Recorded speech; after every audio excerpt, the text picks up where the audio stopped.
Hi viewers. December 25 అంటే Christmas. విదేశాలలో అంగరంగ వైభవంగా సెలబ్రేషన్ జరుగుతూ ఉంటాయి. ఎందుకంటే ఎక్కువ ఫారిన్ కంట్రీస్ అన్నప్పుడు మన గల్ఫ్లో వచ్చేసి ముస్లిమ్స్ ఉంటారు. మన ఏషియాలో కూడా కొంచెం ముస్లిమ్స్, హిందువులు లైక్ అలా ఉంటారు, బుద్ధులు అలా. ఇంకా రిమైనింగ్ ఆఫ్రికా అయినా, ఆస్ట్రేలియా అయినా, ఉత్తర అమెరికా అయినా, దక్షిణ అమెరికా అయినా, యూరోప్ అయినా ఆల్మోస్ట్ క్రిస్టియన్స్ ఎక్కువ ఉంటూ ఉంటారు.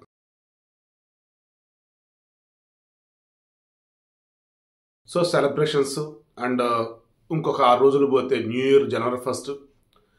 దాంతో ఏమైంది, గుంపులు గుంపులుగా జనాలు, మాల్స్ ఏంటి, రెస్టారెంట్లు ఏంటి, వీధులు ఏంటి, మొత్తం జనాల హడావుడి. ఇటువంటి మూమెంట్లో ఒక అంట్రోగం లాంటిది ఏదైనా ఎవరికైనా వచ్చింది, ఏమైంది, చెలరేగిపోయింది. ఎగ్జాక్ట్గా ఇదే 2019 నుంచి ఇదిగో ఇప్పటి వరకు ఈ కరోనా చెలరేగటానికి కారణమవుతా ఉంది. అగైన్ ఇప్పుడు కూడా మన ఇండియాలో కూడా వాళ్ళు క్రైస్తవులు కాకపోయినా క్రిస్మస్ సెలబ్రేషన్ కొంతమంది చేస్తూ ఉంటారు. షాపింగ్గా వెళ్ళటాలు, సరదాగా ఫ్రెండ్స్తో కలిసి కేక్ కటింగ్లు అని లైక్ అలా ఉంటూ ఉంటారు. అది మన దేశ గొప్పతనం, భిన్నత్వంలో ఏకత్వం. ఈవెన్ ఫారిన్లో ఉన్నటువంటి వాళ్ళు ఎవరైతే ఉంటారో మన వాళ్ళు ఇండియాలో ఉన్నటువంటి వాళ్ళ కుటుంబ సభ్యులకు అలవాటు చేస్తూ ఉంటారు. మతం ఏదైతే ఏందమ్మా, పండగ అమ్మ జరుపుకుందాం అమ్మ అన్నట్టుగా. ఇలా మన ఇండియాలో కూడా సెలబ్రేషన్స్ ఎక్కువ జరుగుతూ ఉంటాయి.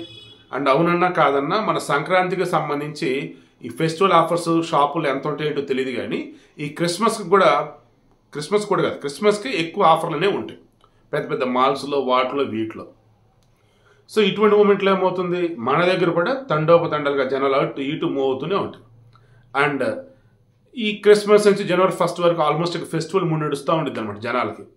తర్వాత సంక్రాంతి, ఇక ఈ 4 రోజులు ఇంక ఫెస్టివల్స్ అన్నట్టు అనుకోండి. జనాలు అటు ఇటు వెళ్ళటాలు, మూవ్ అవుతాలు, సినిమాలు, షికార్లు, రెస్టారెంట్ లైక్ ఇవన్నీ. ఇప్పుడు నేను ఏం చెప్పబోతున్నాను, ఆల్రెడీ మీకు లీడ్ పాయింట్ వచ్చేసింది. డిసెంబర్లోనే ఈ కరోనా చెలరేగుతుంది. కారణం ఏంటి, ఇవి తాజాగా తెలంగాణలో భూపాలపల్లి జిల్లాలో ఏకంగా గాంధీనగర్ అనే ఒక గ్రామంలో ఇంట్లో 5 ఉన్నారు, 5 కరోనా వచ్చింది. పాప అందులో యాదమ్మ అనే పెద్ద ఆవిడ 62 సంవత్సరాల వయసు. ఆమె ఇప్పుడు మహాత్మా గాంధీ మెమోరియల్ ఆసుపత్రి, మన వరంగల్ ఎంజిఎం ఆసుపత్రిలో ఉన్నారు. ఎందుకంటే కొంచెం పరిస్థితి విషమంగా ఉంది పాప. ఆమె ఖచ్చితంగా ఆమె కోలుకోవాలని కోరుకుంటున్నాను. ఆమె ఇంటికి పెద్ద ఆవిడ, ఇంకా ఆమె కూతురు, కొడుకు, కూతురు అండ్ వాళ్ళిద్దరు పిల్లలు, 4. వాళ్ళందరూ కూడా ఇప్పుడు ఇంట్లోనే ఉంచి వాళ్ళకి మెడిసిన్స్ ఇస్తూ ఉన్నారు. మొత్తం కూడా దాన్ని కంటైన్మెంట్ జోన్ కింద ప్రకటించేశారు. వాళ్ళతో ఎవరైతే కాంటాక్ట్లో ఉన్నారో ఏంటనేది వాళ్ళు టెస్టులు చేస్తూ ఉన్నారు. ఇది తెలంగాణలో ఒక ఊరిలో ఒక చోట.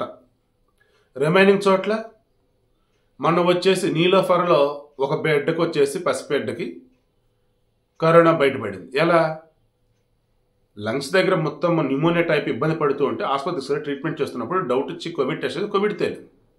తర్వాత నీలోఫర్ అయిపోయింది కదా, ఇంకోటి ఫీవర్ హాస్పిటల్లో కూడా అది కూడా పిల్లోడికి సేమ్ ఇలాగే. అప్పుడు ఏం చెప్పారు, న్యూమోనియాతో బాధపడుతున్నటువంటి వాళ్ళకి ఈ కరోనా ఈజీగా అటాక్ అయ్యే ఛాన్స్ ఉంది, జాగ్రత్త అన్నారు. తర్వాత తెలంగాణలో ప్రజెంట్ కేసు వచ్చేసి 54 ఉన్నట్టు ఉన్నాయి. ఓవరాల్ ఇండియా వైజ్ చూసుకుంటే 4054 కేసులు ఉన్నాయి. గడిచిన 24 గంటలు 628 కొత్త కేసులు నమోదైనవి. ఒక కేరళలోనే 3000కు పైగా కేసులు ఉన్నాయి. ప్రజెంట్ లాస్ట్ 1 డేలో మరణించిన ఒకళ్ళే. చాలామంది తప్పుడు వార్తలు ఇస్తూ ఉన్నారు, 6, 5 అని. బాబు మరణించిన ఒకళ్ళే లాస్ట్ 24 గంటలోకి, అది కూడా కేరళలో. ఇక ఏపీలో చూసుకుంటూ ఉన్నట్టయితే 28, 24 కేసులు ఉన్నాయి. అందులో 17 కేసులు ఒక వైజాగ్లో ఉన్నాయి. తెలంగాణలో 50కి పైన కేసులు ఉంటే అందులో వచ్చేసి ఒక హైదరాబాద్లోనే 28, 30 కేసులు హైదరాబాద్లోనే ఉన్నాయి. సో మీకు అర్థం కావాల్సింది ఇవదే, ఎక్కడైతే ఎక్కువ జనాలు వస్తూ పోతూ ఉంటూ ఉంటారో, బయట ప్రాంతాల నుంచి, బయట దేశాల నుంచి వచ్చేవాళ్ళు ఉంటారు, ఆ సిటీలో ఆ ఏరియాలో ఎక్కువ కేసులు నమోదవుతుంది. మీకు అర్థం కావాల్సింది, కేరళలో ఎందుకు ఎక్కువగా కేసులు నమోదవుతాయి, ఎందుకు అక్కడే కొత్త కొత్త వైరస్లు బయటపడతాయి. ఎందుకంటే ప్రపంచంలో మనకి ఐక్యరాజ్యసమితి గుర్తించిన దేశాలు అరౌండ్ ఒక 200 చిల్లర అనుకుంటే 182 దేశాల్లో కేరళ వాళ్ళు ఉన్నారు తెలుసా. 182 దేశాల్లో కేరళ వాళ్ళు ఉన్నారు. అందుకే మొన్న ప్రకాష్ కూడా ఒక చంద్రయాన్ 3 సక్సెస్ అయిన తర్వాత ట్వీట్లు అడిగితే పెట్టాడు, మన వాళ్ళు చంద్రుడి మీదకి వెళ్ళే మూమెంట్లో ఆల్రెడీ వెళ్ళగానే అక్కడ ఒక అతను టీ కొడతా ఉంటాడు. ఇదేంట్రా బాబు, మేము రావడానికి ముందు మీరెవరు వచ్చిన రేంద్ర అని అంటూ ఉంటే కేరళ అని చెప్పేసి బోర్డులు అడిగితే పెడతాడు అన్నమాట. ఈవెన్ బయట సరదాగా ట్రోలింగ్ కూడా జరుగుతూనే ఉంటాయి. మన ఇండియన్స్ ఎన్ని ప్రయోగాలని చేసి చివరికి ఎక్కడికో చోటకు వెళ్తారు. ఆడికి వెళ్ళి చూస్తే ఆల్రెడీ అక్కడికే మన ఆల్రెడీ ఇండియన్ ఆల్రెడీ అక్కడ వెళ్ళి ఉంటాడు. ఎవరైనా చూస్తే కేరళ అతను. సో ఈ కేరళ వాళ్ళు కింద చెప్పగా 182 దేశాల్లో ఉంటారు. అటు ఇటు వస్తూ పోతూనే ఉంటారు. అండ్ గల్ఫ్ కంట్రీస్లో ఎక్కువ వాళ్ళు ఉంటూనే ఉంటారు. మీరు నమ్ముతారో లేదో, మన ఇండియాలో ఈ కేరళలో ఉన్నటువంటి వాళ్ళు బాగా చదువుకుంటారు, వేరే చోట్ల ఉద్యోగాలు చేస్తూ ఉంటారు. మళ్ళీ అక్కడ వ్యాపారాలు బిజినెస్లు అవన్నీ ఇవన్నీ నడుస్తూనే ఉంటాయి. ఉద్యోగాలు ఇవన్నీ ఓకేనా. మరల వాళ్ళకి విదేశాల నుంచి కొన్ని వేల కోట్లు వచ్చింది, వాళ్ళ పంపుతూ ఉంటారు. అందుకే ఆ స్టేట్ డెవలప్మెంట్లో బ్రహ్మాండంగా ఉంటూ ఉండేది. సో ఇప్పుడు విషయం ఏంటి నేను చెప్పేది, కేరళలో ఎందుకు ఎక్కువ కేసులు నమోదవుతాయంటే వేరే దేశాలలో ఉన్నటువంటి కేరళ వాళ్ళు వస్తూ పోతూ ఉంటారు కాబట్టి అలా టెస్టులు ఎక్కువ చేస్తూ ఉన్న మూమెంట్లో డిటెక్ట్ అవుతూ ఉంటాయి. అండ్ అక్కడ కొత్త ఎందుకు బయటపడితే ఏంటారు బాబు అంటే అక్కడ చెట్లు ఎక్కువ, దాన్ని గాడ్స్ ఓన్ కంట్రీ అన్నట్టుగా అంటూ ఉంటారు. సో అక్కడ ప్రకృతి ఎక్కువ ఉండటం, గబ్బిలాలని అవని ఇవని, అండ్ వాళ్ళు వస్తూ పోతూ అటు ఇటు మూవ్ అవుతాం. దానివల్ల ఈజీగానే ఏదో ఒక కొత్త రోగాలు బయటపడుతూ ఉంటాయి తప్ప వేరేదైతే కాదు.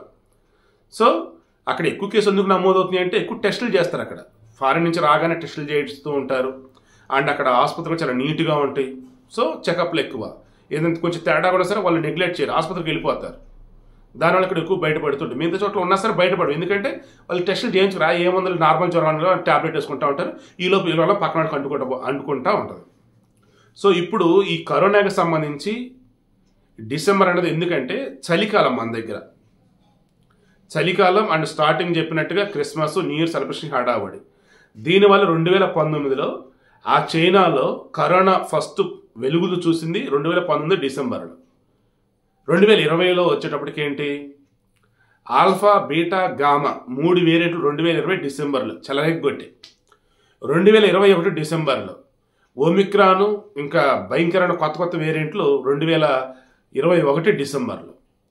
ఇక 2022 డిసెంబర్లో కూడా కొత్త వేరియంట్లు బయటపడ్డాయి. బట్ అదృష్టం ఏంటంటే అప్పటికి అంతా కూడా వ్యాక్సినేషన్ జరిగి ఉండటం వల్ల ఏం కాలేదు. సో సేఫ్ జోన్లో ఉన్నారు. బట్ 2022 డిసెంబర్లో కూడా కొత్త వచ్చింది. అలాగే ఇప్పుడు మన దగ్గర కూడా JN.1 అని చెప్పి కొత్త వేరియంట్ అంటూ ఉన్నారు. దీనికి సంబంధించి ఈ వరల్డ్ హెల్త్ ఆర్గనైజేషన్ సంబంధించి ఆగ్నేయ ఏషియా సంబంధించి ఎవరైతే ప్రాంతీయ డైరెక్టర్ ఉందో, ఐ థింక్ పూనం, ఆమె చెప్తున్నారు ఇది స్ప్రెడ్ అవుతుంది బట్ అంత ప్రమాదకరమైనదే కాదు, జాగ్రత్తగానే ఉంటే దీని నుంచి బయటపడవచ్చు అంటున్నారు. ఈవెన్ మన దగ్గర ఉన్న ఎక్స్పర్ట్స్ కూడా చెప్పింది ఏంటంటే ఇది అంత ప్రమాదకరమైనదే కాదు, కాకపోతే ఎవరికైతే అవయవాలకు సంబంధించిన మార్పిడి జరిగి ఉంటుందో శరీరంలో వాళ్ళకి కొంచెం డేంజర్. అండ్ ఎవరికైతే రెసిస్టెన్స్ పవర్ తక్కువ ఉండి వాళ్ళకి 1, 2, 3 రకాల వ్యాధులతో ఇబ్బంది పడుతూ ఉంటారో వాళ్ళు కూడా కొంచెం డేంజర్, జాగ్రత్తగా ఉండండి అన్నారు.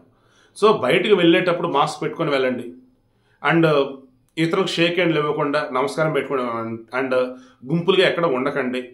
అండ్ చేతులు ఎప్పుడు కూడా శుభ్రంగా కడుక్కుంటూ ఉండండి. ఇక ఆల్రెడీ ఎవరన్నా కానీ వ్యాక్సిన్ తీసుకొని ఉన్నట్టయితే మళ్ళీ కొత్తగా వ్యాక్సిన్ తీసుకొని అనుకుంటే 3 డోసులు సరిపోతాయి అంటున్నారు. 4వ డోసు అవసరం లేదు అంటున్నారు. 3వ డోసునే బూస్టర్ డోస్ అంటున్నారు. నేను 2 డోసులు తీసుకున్నాను, 3వ డోసు తీసుకోలేదు, నేను తీసుకోవాలనుకోండి, ఓకే వెళ్ళి తీసుకోండి, ఫోర్స్ కాదు అది. 4వ డోసు నేను ఆల్రెడీ 3 తీసుకున్నా, మళ్ళీ కరోనా అంటున్నారు, అమ్మో బాబు నేను ఇంకోసారి డోసు తీసుకుంటా, అది అవసరం లేదని చెప్తున్నారు నాకున్న సమాచారం మేరకు. సో బూస్టర్ డోస్ అని చెప్పేసి 4వ డోసు తీసుకోవాల్సిన అవసరం లేదు. 2 డోసులు అయిపోయి 3వ డోసు నేను తీసుకుంటే బూస్టర్ డోస్ అని మీకు అనిపిస్తే వెళ్ళి తీసుకోవచ్చు. అది మ్యాండేటరీ అని ఎవరూ చెప్పలేదు. ఈ కొత్త వేరియంట్ JN.1 అనేది అది ప్రమాదకరమైనది అయితే కాదు, కానీ స్ప్రెడ్ అవుతూ ఉండేది. సో జాగ్రత్తగా అయితే ఉండాలి. ఇంకేమైనా డిస్కస్ చేయాల్సినవి, మాస్కులు అయితే పెట్టుకోండి. ఫెస్టివల్స్ అని చెప్పేసి ఫంక్షన్ అయిన అటు ఇటు గుంపులలో గోవిందలా తిరుగుతుండటం, ముక్కులోంచి జలుబు వస్తున్నా, దగ్గు వస్తున్నా, తుమ్ములు వస్తున్నా, జ్వరంగా ఉన్నా ఏం కదా అంటే దయచేసి చేయకండి. ఈ కరోనాకి సంబంధించి కొత్తగా లక్షణాలు ఏవంటే మన వాళ్ళు చెప్తున్న దాని ప్రకారం పొడి దగ్గు వస్తూ ఉంటుంది, బాడీ పెయిన్స్ ఉంటాయి, జలుబులాగా ఉండేది, హై ఫీవర్ ఉండేది, నీరసంగా బలహీనంగా ఉంటూ ఉంటారు, సరిగా మోషన్ అవ్వక కొంతమందికి బాగా జీర్ణం హెవీ అయిపోయి విరోచనలు అవుతూ అండ్ డయేరియా టైప్ ఆఫ్ లక్షణాలతో కూడా కొంతమంది ఇబ్బంది పడుతూ ఉంటారట. సో చూసుకోండి, ఇవన్నీ కలగలుపుంటే వెళ్ళి టెస్ట్ చేయించుకోండి. కోవిడ్ అని తేలితే ఐసోలేషన్లో ఉండి రెస్ట్ తీసుకోండి. ఇన్ కేసు కొంచెం తేడాగా ఉందంటే ఆసుపత్రులు అన్ని ప్రభుత్వ ఆసుపత్రుల్లోనే మీకు సపరేట్ వార్డులు పెట్టారు. ఆడకు వెళ్ళండి, ట్రీట్మెంట్ తీసుకొని వచ్చేయండి. అంతే తప్ప భయాందోళన మాత్రం అస్సలు గురి కాకండి.